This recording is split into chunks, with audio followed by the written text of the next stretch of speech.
سامعین ناظرین، infection control society آپ کی صحت کے لیے اور آپ کے مسائل حل کرنے کے لیے مضامین آپ کی سماعت کے لیے پیش کرتی ہے۔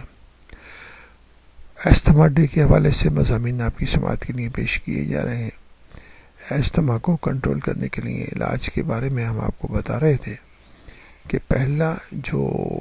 اہم علاج ہے وہ برونکو ڈائلیٹر سے کیا جاتا ہے۔ دوسرے درجے پر اسٹیرائڈز یعنی کہ روک تھام اور بچاؤ کی دوائیں۔ اسٹیرائڈز کا استعمال سانس کی نالیوں کی سوجن کو کم کرتا ہے، نیز اس کا باقاعدگی سے استعمال دمے کے دوروں سے بھی یعنی کہ استھما کے جو دورے پڑتے ہیں اس سے بھی محفوظ رکھتا ہے یا ان کو بہت کم کر دیتا ہے۔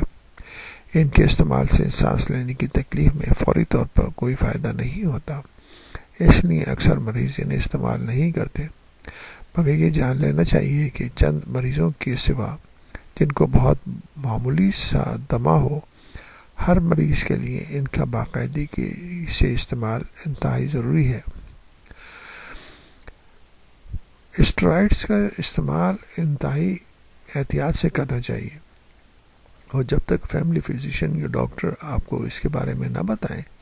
اس کا استعمال نہیں کرنا چاہیے، کیونکہ اس کی وجہ سے اس کے سائیڈ ایفیکٹ بھی ہوتے ہیں جو کہ مسائل پیدا کر سکتے ہیں،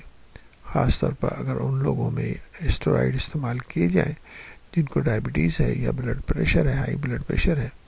تو ان کے مسائل مزید بڑھ جاتے ہیں۔ تو اس لیے ضروری ہے کہ اسٹیرائڈز کا استعمال انتہائی احتیاط سے کیا جائے،